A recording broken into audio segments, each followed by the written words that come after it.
immédiat. Hello, hello. Au message, il n'y a aucun sujet. On parle de home staging aujourd'hui. Maintenant, il y a les États-Unis. Ouais, home staging. On va parler de c'est quoi le home staging. Il y a 4 points que je vais discuter avec vous autres par rapport à ça. Combien ça coûte, comment ça marche, what's up with that. C'est quoi du home staging pour quelqu'un qui ne connaît pas ça? C'est une technique qu'on utilise en immobilier pour mettre en valeur une propriété. Fait que c'est pas mal ça. C'est la mettre plus belle, la mettre plus propre, plus à la vue des gens. Il y a 4 avantages au home staging. Avantage numéro 1, amélioration de l'apparence de la propriété. À quel but qu'on fait ça? Ben, c'est pour créer une impression favorable chez l'acheteur. On veut que l'acheteur il rentre là, puis wow, c'est bien hot, c'est ça le but qu'on cherche. Avantage numéro 2 du home staging, augmentation de la valeur marchande.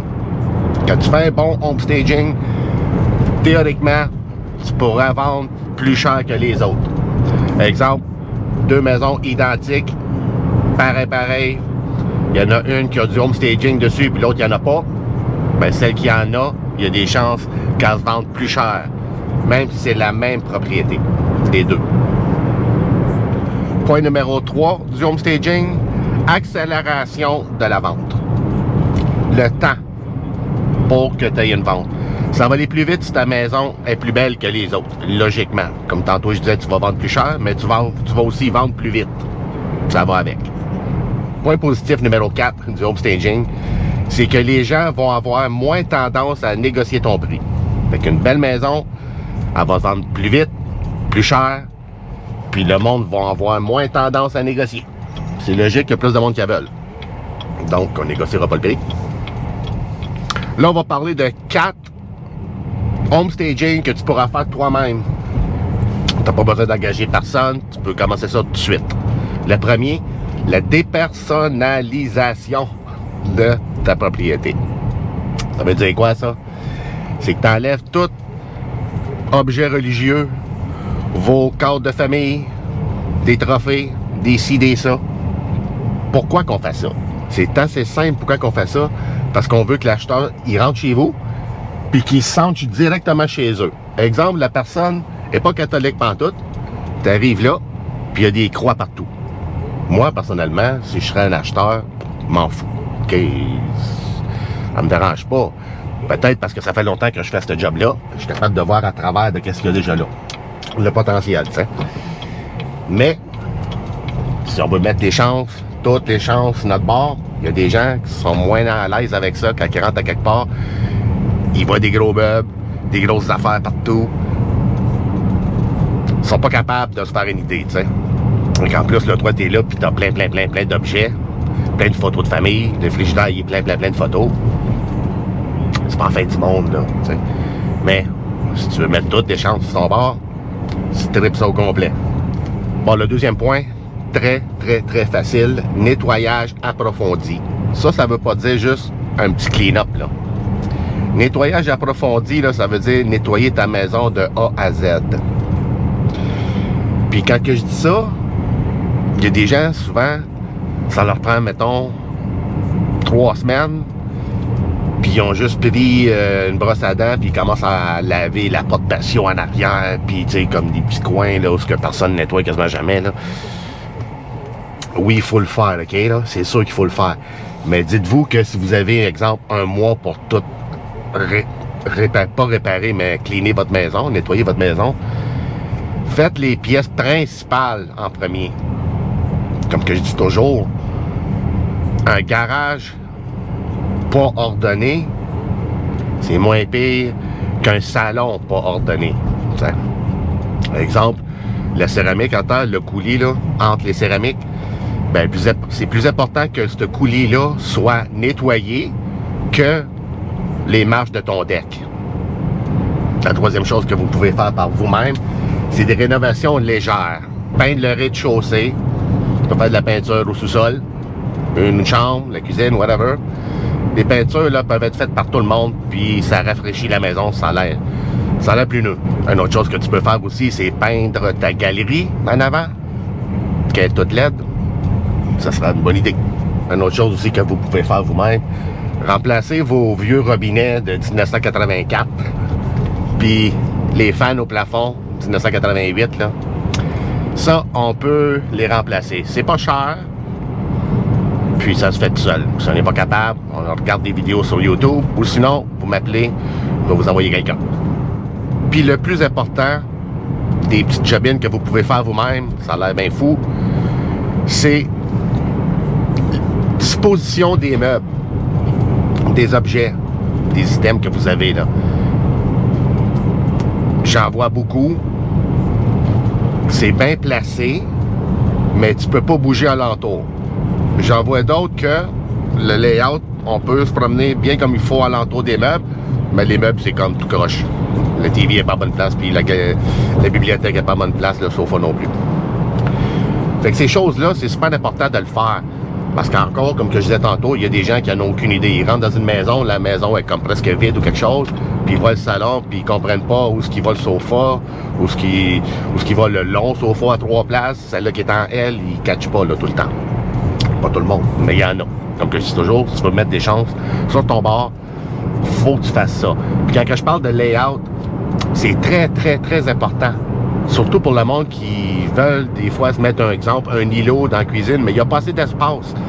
Je sais que tu l'aimes ton îlot, puis toi tu vis avec, mais quand il faut que tu te promènes tout serré pour te passer quand tu es deux, non, moi je le retirerais. L'exemple que je te donne là, ça peut être, ça se peut que ton îlot soit bien correct, là, mais il faut juste que tu sois capable de passer comme il faut alentour, qu'on soit à l'aise dans le salon, qu'on se promène, on s'en va dans la salle à manger, ben on s'assoit, qu'on n'est pas en train de se tasser, puis tasser une chaise, tasser un meuble pour s'asseoir. C'est ça qui est un peu, ben pas un peu, mais pas mal négatif quand les gens visitent une propriété. Les meubles sont tout croches puis sont partout dans les jambes. Puis je sais que des fois on vit comme ça, on est à l'aise avec nos affaires, mais la majorité des gens, ils aiment ça, rentrer dans une place, puis on se promène. Puis aussi, là, quand on place les meubles, gardez deux choses toujours en tête. Un, le look, c'est ça le plus important, c'est le visuel. Après ça, le layout que tu te promènes. Fait que s'il faut que tu places tes choses comme ça, comme ça, comme ça, parce que c'est super beau le premier coup d'œil, ben fais-les. Mais si on se promène puis on a bien de la misère, fais-les pas. Mais si on se promène avec un moyennement, là, tu sais, OK, là, on peut le garder. Quelques autres points aussi à dire pour le home staging. C'est pas parce que tu fais du home staging que tu as une garantie absolue que tu vas vendre. Il y a bien d'autres facteurs à considérer. Exemple, la localisation de la propriété. C'est 100 fois plus important que du home staging. Parce que même que si tu fais du home staging sur une maison qui est à 4 heures d'ici, sur un coin, sur le bord d'un ravin, en haut d'une montagne, tu dis comme... Tu sais, la localisation, là, c'est numéro 1. Avant le prix. Bien avant le prix. Parce que moi, je peux te vendre une maison à 2 piastres dans le fin fond des bois, dans le fin fond quelque part, que ça te prend 3-4 avions pour t'en rendre là.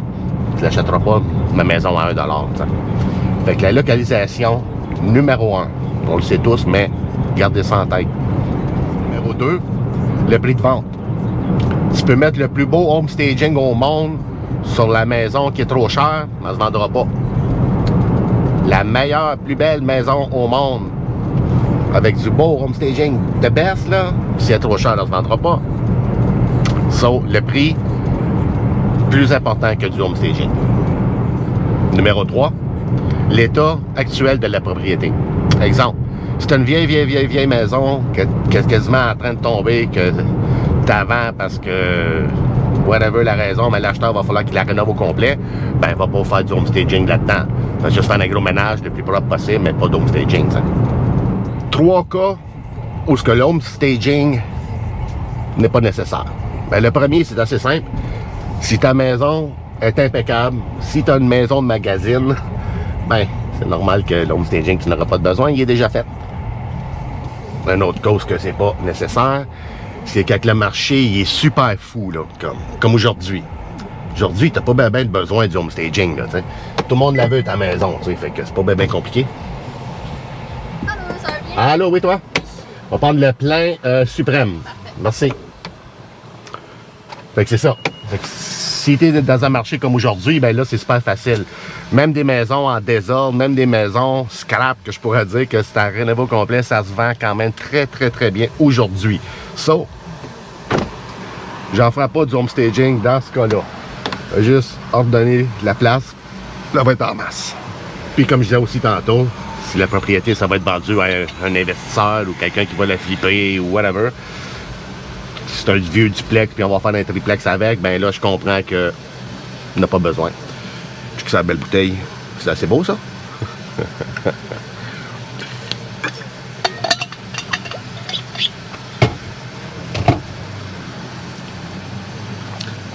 pensais que j'avais oublié mon cash, là. Je suis en train de capoter, là. Il me restait 2 petites lignes, genre... je dirais 70 piastres. Je sais pas c'est combien, c'est comme 2 piastres le litre, genre ouais, 1,95. Moi, quand j'étais jeune, quand j'étais petit, quand j'étais pas grand, j'allais au cégep, j'ai pris mon cours de design d'intérieur. Fait que j'ai étudié là-dedans, j'ai bien aimé ça. Puis, je dirais que pas mal n'importe quelle personne qui a un œil artistique, tu vas être capable de faire un bon home staging. Si t'es un créatif, t'auras pas de la misère non plus. Si t'es bon avec les couleurs, ces affaires-là, t'auras pas de la misère. Okay? Mais si tu veux engager quelqu'un, comment ça fonctionne, puis comment ça marche, puis combien ça coûte, blablabla. As-tu 85 piastres, 5, 6 bois, 4, 6, 8, 10. Salut! Content. 85. Ouais, on va me donner 100, tu peux me redonner 5 piastres. 5 $? Ouais. Merci, mes gros. Bonne journée.